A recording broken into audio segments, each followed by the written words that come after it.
Pada tahun 2018, ada 171 kepala daerah yang mengikuti pesta demokrasi secara serentak di seluruh Indonesia. Sumatera Selatan salah satunya. Ada 7 kabupaten kota yang mengikuti pilkada serentak. Salah satunya Kabupaten Muara Enim. Hasil pesta demokrasi tersebut melahirkan putra-putra terbaik di bumi Serasan Kundang. Melahirkan 2 pemimpin untuk memimpin menahkodai Kabupaten Muara Enim. Seiring perjalanan waktu, masalah hukum mampir menerpa Kabupaten Muara Enim. Sehingga diambil kebijakan untuk melanjutkan estafet kepemimpinan pada wakil bupatinya. Tidak lama berselang, wakil bupatinya pun tersandung permasalahan yang serupa. Pemerintah Provinsi Sumatera Selatan, gubernur mengambil langkah sebagai kepala daerah menunjuk pejabat bupati menggantikan kedua putra terbaik tersebut. Nasrun Umar menjadi PJ Bupati Muara Enim pertama dan dilanjutkan Kurniawan sebagai PJ Bupati Muara Enim selanjutnya.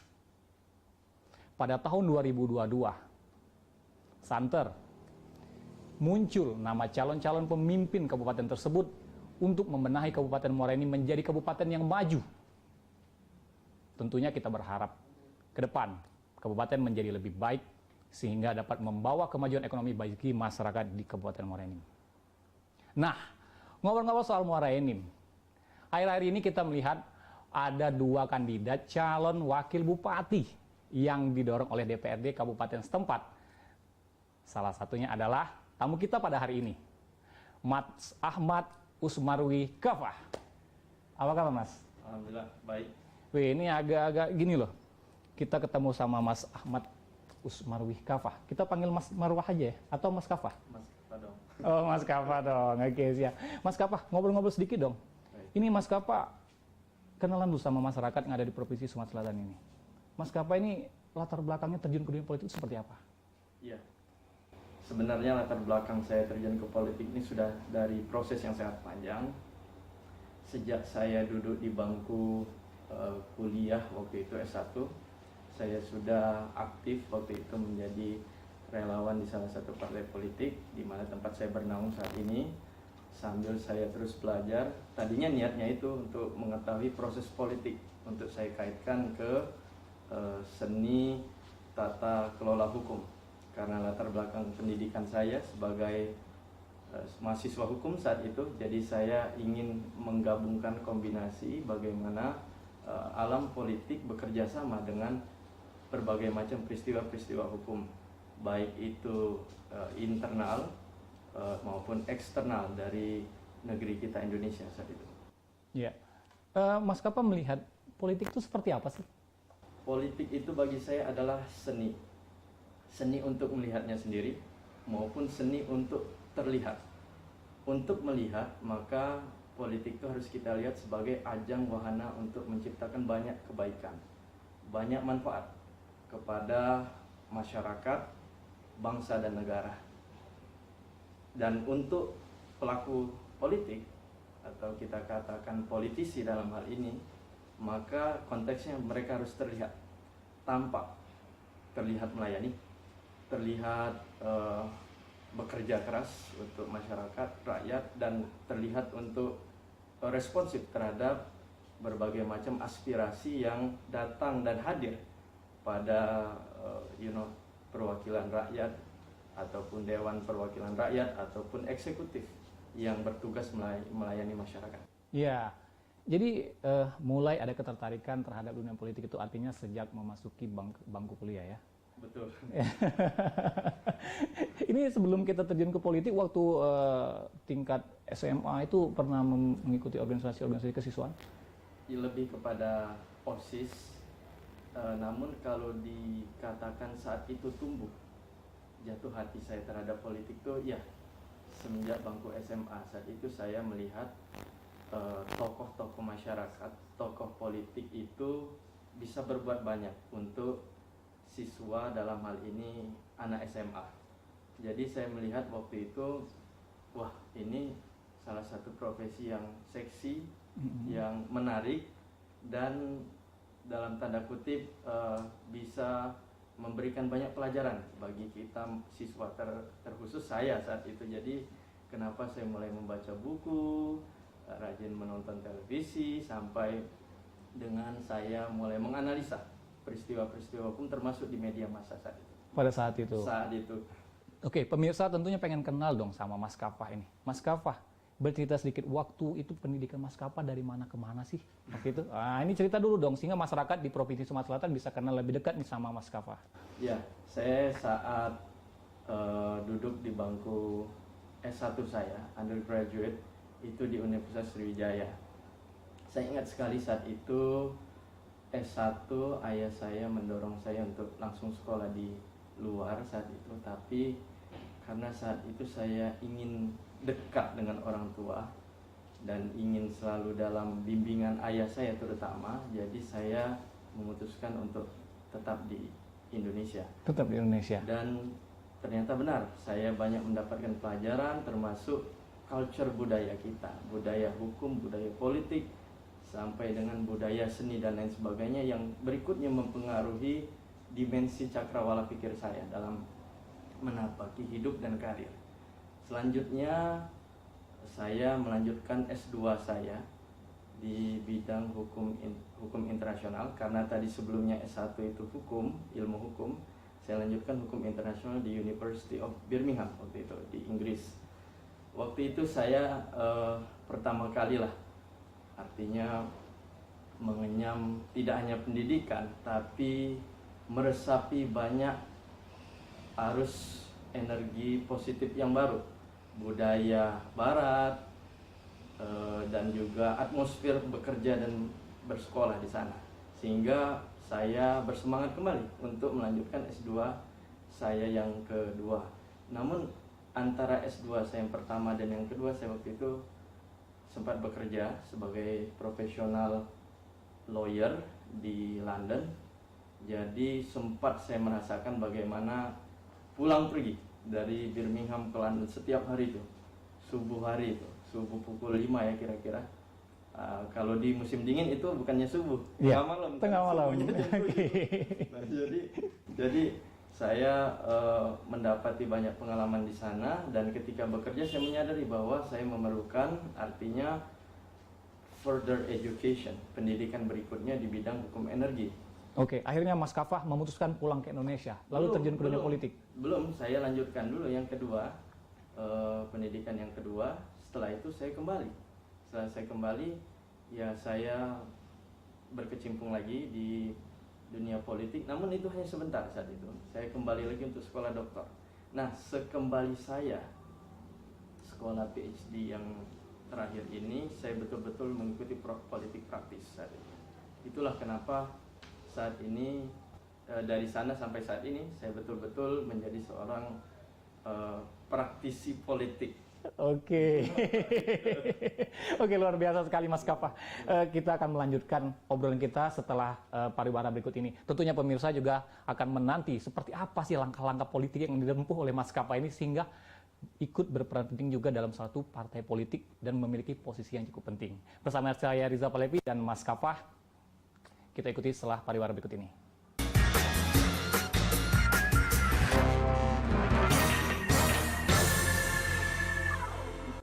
Ini berita ekonomi. Baru dan berbeda dari berita lainnya. Saya Syahna Suartono, News Update di iNews. Selamat malam pemirsa. Bapak sadar nggak menggantikan seorang menteri yang sangat populer? Ahmad Saroni mengatakan waktu saya gembel dulu. Seberapa gembel sih Anda dulu? Di Wuhan, apakah Di Wuhan, mereka ya. menggunakan vaksin yang sama, Pak? Benih loh. Yang BL. sebelumnya dilarang untuk ditangkap sekalipun. Jangan jadi pejabat untuk jadi orang kaya. Salam inspirasi. After Hours with Helmi Yahya, setiap Jumat pukul 18.30 live hanya di iNews.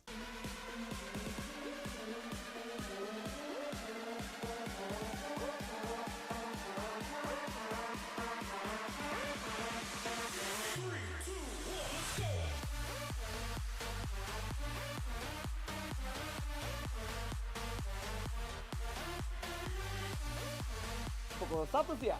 Dengan warna baru, Pastinya lebih seru lebih keren, dan lebih kepo. Intense Intense Reborn. Reborn hanya di iNews. Ini dia. Wow, ini luar biasa nih. Tips usaha berani mengambil risiko keluar dari zona nyaman. Buat anak-anak milenial, mereka harus proaktif, harus jemput bola. Kata siapa? Kata Sandi, setiap Senin pukul 18.30 live hanya di iNews. Kayak jawara nggak?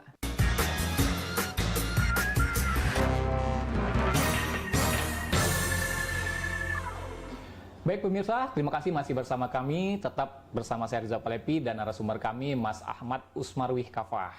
Mas Kafah, tadi kita sudah ngobrol sedikit tentang latar belakang Mas Kafah dari sekolah hingga akhirnya Mas Kafah terjun ke dunia politik. Ini sudah sungguh luar biasa sekali. Kami sebagai masyarakat Sumatera Selatan bangga ada pemuda dari Sumatera Selatan yang sempat mengenyam pendidikan di luar negeri. Masya Allah. Wah, Mas Kafah, tadi dari awal kita udah ngobrol-ngobrol soal Kabupaten Muara Enim ini. Saya pengen bertanya sama Mas Kafah. Beberapa pekan terakhir nama Mas Kafah ini sudah mulai santer nih, disebut-sebut menjadi bakal calon wakil bupati. Ada dua nama yang muncul di situ, salah satunya adalah Mas Kafah. Dan teman-teman, kita langsung mengkonfirmasi secara eksklusif bersama Mas Kafah. Kita minta pendapat sama Mas Kafah. Ini Mas Kafah melihat santer nama Mas Kafah muncul sebagai salah satu kandidat calon wakil bupati yang diajukan tersebut. Seperti apa Mas Kafah melihatnya? Ya, saya lihat ini adalah fenomena takdir salah satunya. Kalau buat saya pribadi, saya melihat bahwa proses politik ini adalah salah satu bagian dari perjalanan sejarah hidup saya. Tidak pernah terbayangkan di pikiran saya sebelumnya bahwa saya harus turut bekerja dan berjuang dalam proses ini. Tapi yang jelas proses politik ini adalah salah satu kebutuhan yang harus diisi, mengingat secara konteks administrasi, birokrasi, dengan adanya wakil bupati definitif dan lain sebagainya sampai menjadi bupati definitif nantinya akan sangat membantu, baik dari segi birokrasi dan sekali lagi administrasi. Ya, Mas Kafah, di awal Mas Kafah udah ngobrol nih, Mas Kafah udah mengenyam pendidikan sampai ke luar negeri. Ada timbul keinginan untuk kembali lagi mengabdikan ini, bukan di ibu kota Jakarta. Sebagaimana kita tahu teman-teman bahwa saat ini Mas Kafah sedang mendapat amanat dan tugas dari partai politik yang saat ini Mas Kafah naungi adalah sebagai Deputi Bidang Hukum dan Keamanan. Betul Mas Kafah? Ya, saat ini saya sedang mendapat amanah sebagai Deputi Hukum dan Perundang-undangan di DPP Partai Demokrat, yang bagi saya ini adalah bidang yang sangat linear dengan pendidikan saya. Iya. Nah, dengan posisi tersebut, apa sih yang melatar belakangi Mas Kafah sehingga timbul keinginan, saya pengen kembali ke Sumatera Selatan dan mengabdikan diri sebagai bagian dari masyarakat di Sumatera Selatan? Ya, pertama karena faktor latar belakang batinnya, dan yang kedua adalah ekonomi kerakyatan. Saya jawab yang batinnya itu. Jadi Kabupaten Muara Enim selain bagian dari Sumatera Selatan adalah tempat di mana saya ketika masa kecil saya punya histori di situ. Ada histori. Saya sering mengunjungi keluarga saya di sana. Nenek saya, puyang saya dimakamkan di Tanah Abang di Muara Enim saat itu. Selanjutnya saya juga memiliki orang tua angkat di Kecamatan Lubai, Kabupaten Muara Enim, dan banyak keluarga saya, ipar dan lain sebagainya di Semendo. Nah, itu dari segi batinnya. Dari aspek ekonomi kerakyatan, dulu ayah saya yang membidani Yayasan Kafah namanya waktu itu, yayasan yang atas nama saya, bekerja sama dengan beberapa perusahaan di Kabupaten Muara Enim, termasuk Pemda Muara Enim, untuk membina masyarakat di sana. Dan saya selalu menghabiskan waktu di hari libur seperti Sabtu dan Minggu untuk nginep di sana. Salah satu kecamatan itu saya ingat di Rambang, di Desa Subanjeriji saat itu. Nah, di sanalah saya setiap hari menghabiskan waktu, sehingga ketika saya berbicara dalam konteks Muara Enim, saya kembali terkenang dengan masa-masa yang indah saat itu. Dan itulah salah satu yang melatar belakangi saya, I have to go back. Yeah. Saya harus berbuat sesuatu untuk Yeah. kabupaten ini. Artinya masyarakat juga dengan tangan terbuka dong harus bisa menerima apa nanti yang menjadi ide, pemikiran, dan gagasan yang disampaikan oleh Maskapa. Saya yakin seperti itu. Masyarakat dalam era keterbukaan seperti ini, mereka memiliki banyak pilihan. Mereka dapat mempelajari sesuatu dengan cepat, apalagi teknologi digital saat ini. Jadi saya yakin segala hal yang positif akan disambut baik, tidak hanya oleh masyarakat, tapi tokoh masyarakat di sana. I have to positively think about it. Oke. Maskapa melihat Kabupaten Muara Enim ini menjadikan beberapa visi ke depan dalam upaya meningkatkan kemakmuran masyarakat ekonomi kerakyatan. Perspektif Maskapa sendiri melihat Kabupaten Muara Enim ini seperti apa? Ya, Kabupaten Muara Enim adalah kabupaten yang sebetulnya sangat banyak mendapat keberkahan, blessings dari Tuhan Yang Maha Kuasa, Allah Subhanahu wa taala. Sumber daya alamnya itu adalah peluang yang sangat visible, jelas kita lihat. Di sana ada batu bara, belum lagi dalam konteks climate change ini memerlukan banyak item-item energi terbarukan atau renewable energies. Di sana juga menjadi tempat yang menjadi spot yang telah ditetapkan pemerintah pusat sebagai salah satu pilot project di Indonesia. Belum lagi masyarakatnya yang kondusif dan banyak hal di sana yang dapat menjadi poin penting yang sebagai starting point bagi Kabupaten Muara Enim dalam hal ini dan Sumatera Selatan pada umumnya untuk take off menjadi yang terdepan di Untuk Indonesia. take off menjadi yang terdepan. Betul. Ya, bagaimana Maskapa bisa meyakinkan masyarakat? Mungkin pesimisme masyarakat terhadap melihat kita generasi muda. Akankah mampu memimpin kabupaten dengan sumber daya alam sebesar itu? Bagaimana Maskapa? Saya teringat salah satu quote dari Mas Agus Yudhoyono, muda adalah kekuatan. Di sini adalah kesempatan kita, ya anak-anak muda, kaula muda, untuk memimpin dengan semangat, menyatukan hati dan pikiran dalam berbuat yang terbaik, tidak hanya untuk masyarakat, bangsa, dan negara juga. Dalam konteks Kabupaten Muara Enim, di mana sumber daya alam menjadi komoditi utama di sana, maka diperlukan diplomasi tidak hanya lokal, tidak hanya nasional, tapi juga internasional. Saya pikir dengan semangat muda dan pengalaman saya yang pernah bertugas tidak hanya di nasional tapi juga di internasional, akan insya Allah mudah-mudahan banyak membantu Kabupaten Muara Enim. Mudah-mudahan akan banyak membantu Kabupaten Muara Enim. Mudah-mudahan. Iya, Maskapa. Nah, ini cukup menarik ini nih. Ya, ini beberapa putra daerah yang memang ingin mengabdikan dirinya kepada Kabupaten Muara Enim, menjadi lebih maju lagi, menjadi lebih baik lagi, tapi tersandung tentang permasalahan korupsi. Nah, permasalahan korupsi ini seperti apa menurut pendapat Maskapa? Tapi jangan dijawab dulu. Kita akan menjawab setelah pariwara berikut ini. Tetap bersama kami.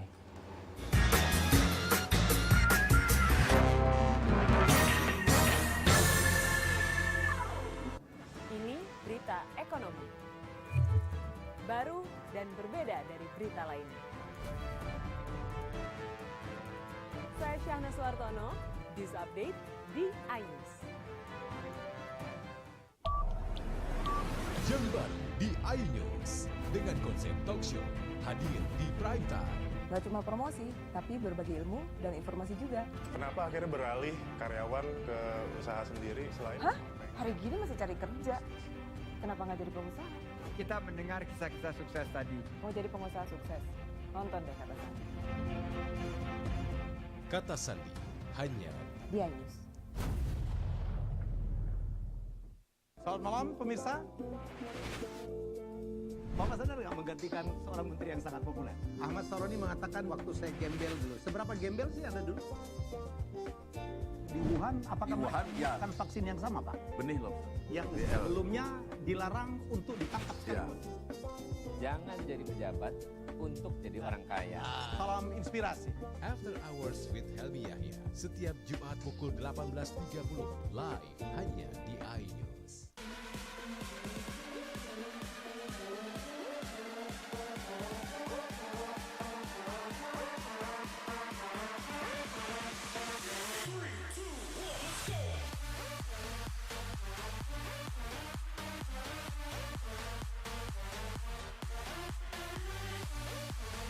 pukul 1 siang. Dengan warna baru, Pastinya lebih seru lebih keren, dan lebih kepo. Intense Intense Reborn. Reborn hanya di iNews.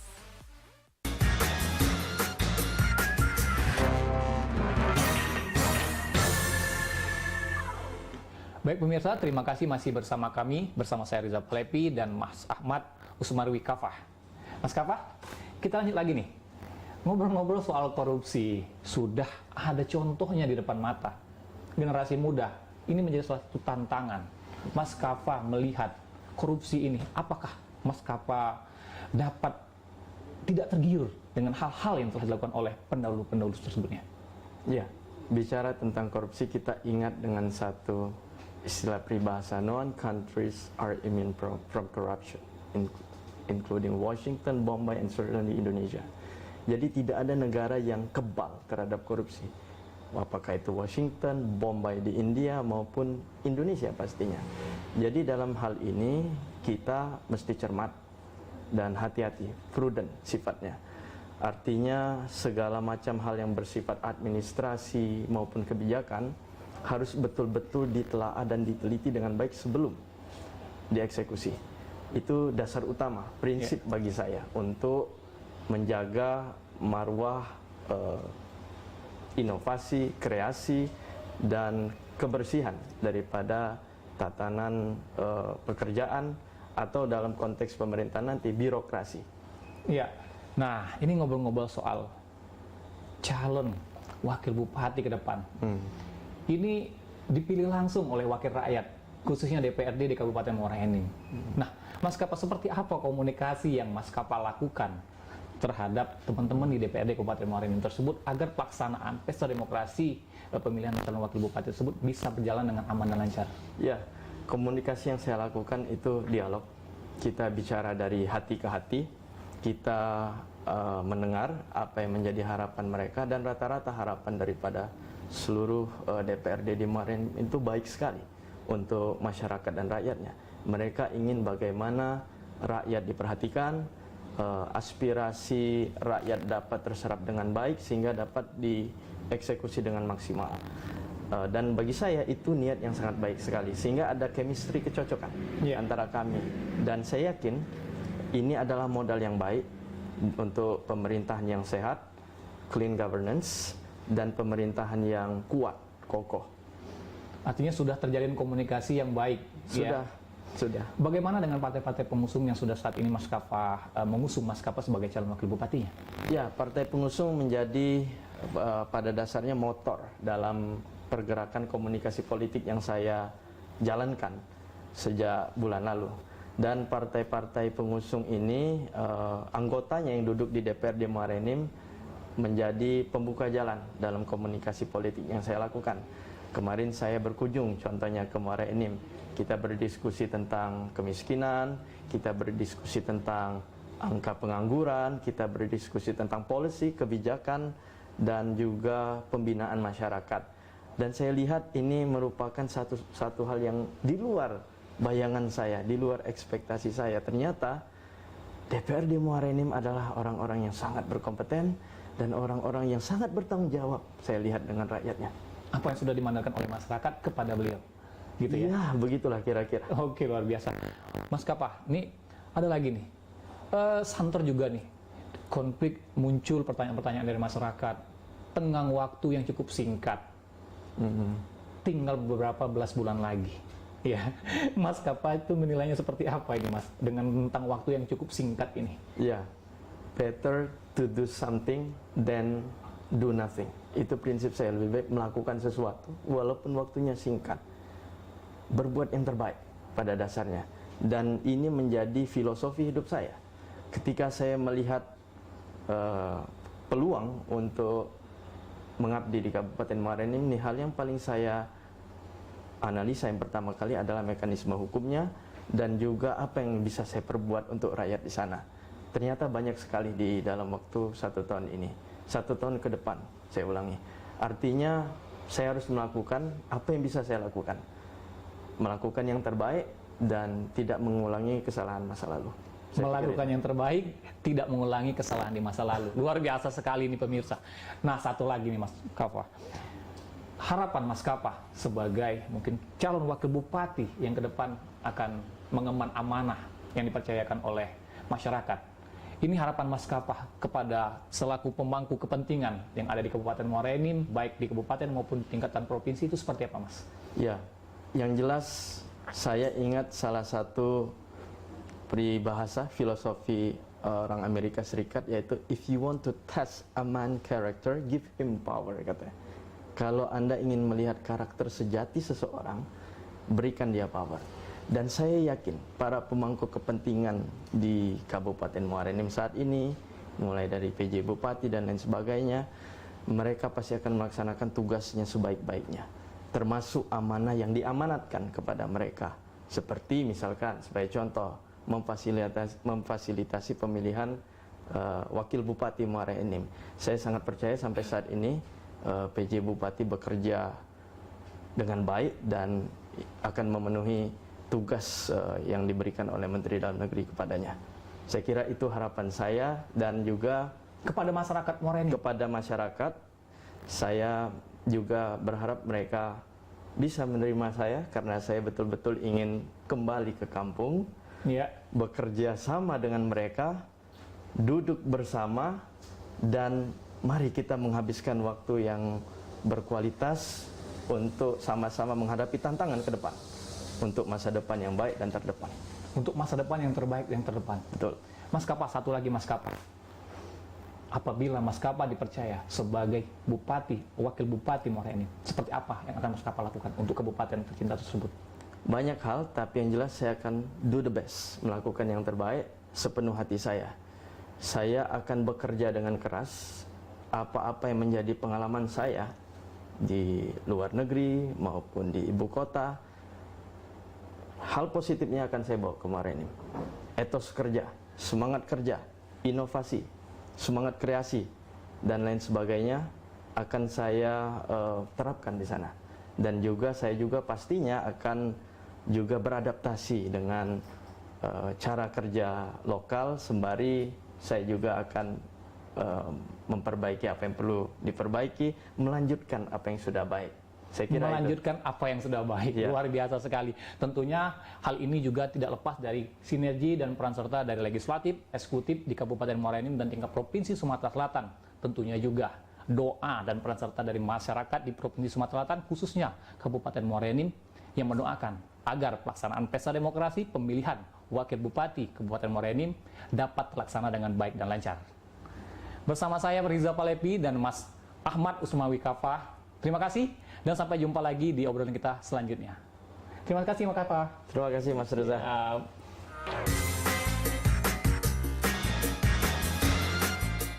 Ini berita ekonomi.